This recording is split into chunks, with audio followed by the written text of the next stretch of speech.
YouTubers beware. Beginning December 10th, your channel could be removed, access revoked, and effectively banned at the sole discretion of YouTube, which of course is owned by Google. A new terms of service was sent out by the video platform just a few days ago, and in it, there's a line that reads, YouTube may terminate your access or your Google account's access to all or part of the service if YouTube believes in its sole discretion that provision of the service to you is no longer commercially viable.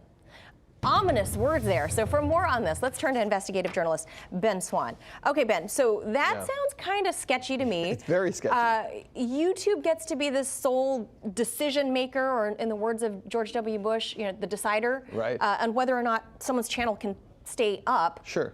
But which they've always been. How do they define, though, commercially viable? Well, that's what's interesting about this. The terms of service, and by the way, YouTube had sent out an email to content creators previous to this that kind of laid out some of the new terms of service. This was interestingly omitted from that email. It was not included in there. And so now that it's been spotted, it's getting a lot of attention, and YouTube's like, it's not a big deal. It's a very big deal. And the reason it's a big deal is because essentially what YouTube is saying is that if your channel does not make money, we can take it down because we can't advertise on it. Okay, that's the first issue. But the second issue is, and this is what no one else is talking about, is that YouTube has been on a mission essentially for the last couple of years of demonetizing channels, right?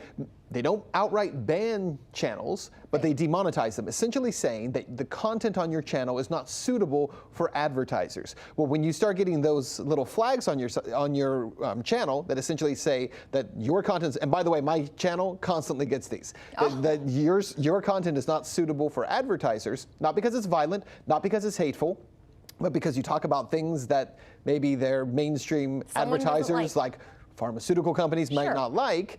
Now you're not suitable for advertisers. Well, now they've taken it a step further to say, and this is the way I'm reading this, if your channel is not suitable for advertisers, then we can take it down. We're just going to delete it completely. So, like you said, they're saying, it's not a big change. A YouTube spokesperson claims essentially that they're just making these tweaks to the TOS. They're not changing the way the platform works or how they collect data or changing any settings.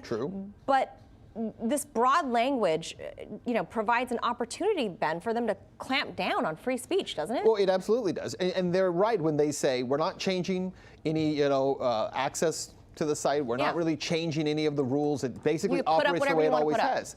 But what they are changing is the expectation. And here's the expectation. When YouTube came along years ago, over a dozen years ago, the early adopters of YouTube were people who would go on there and say, look, I can't create content in order to, put this on broadcast television. That's why it was called YouTube, right? The whole idea was you can create a channel and you can create content. Everybody it can be funny, silly, serious, whatever it is. And you can make these channels. What's interesting is since Google has bought it and the kind of the process Google has been in now for some time, not only do they significantly restrict channels, but they also have terms of service that make it increasingly difficult for content creators to create anything at all. So you have these certain channels, right? If you have over 100,000 subscribers to your channel, you can go to YouTube's studios and you can shoot your shows or your podcasts from their studios.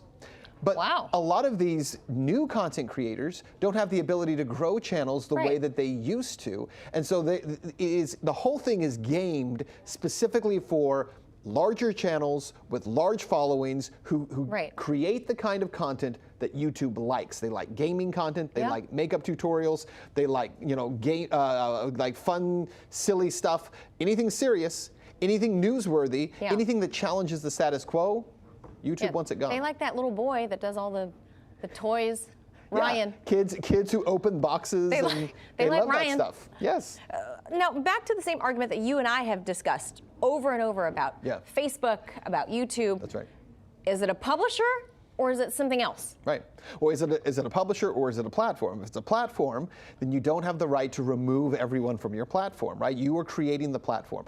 And I think you can make an ethical argument that says, even if you are a platform and someone is creating content that is not commercially viable, the terms of service for YouTube have never been, can you make us money? Yeah. Essentially, what you're saying as YouTube now is that not only are we the lords of this space, right, but we're essentially creating a tax system, a taxation system, where if you create content that we deem as worthless or not valuable to us, we'll remove you and make room for someone else. Who does it harm for a content creator to be on there and not be able to make money?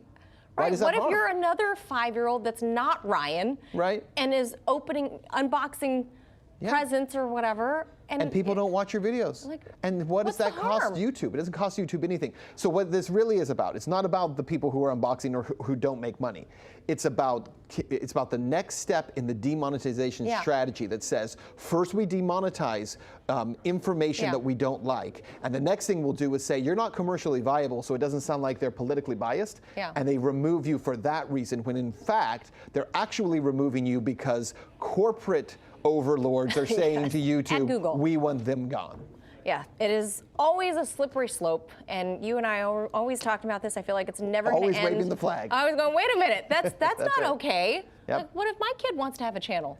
Let him have it. Just let him have it, YouTube. Yeah. All right, we'll leave it right there. Ben Swan, appreciate your insights. Thank you. Manila, thanks. Hey YouTube, thanks for checking out our channel. We hope you enjoyed the video. We have tons of content for you just like this. For more of RT America's one-of-a-kind news and analysis, be sure to subscribe and never stop questioning more.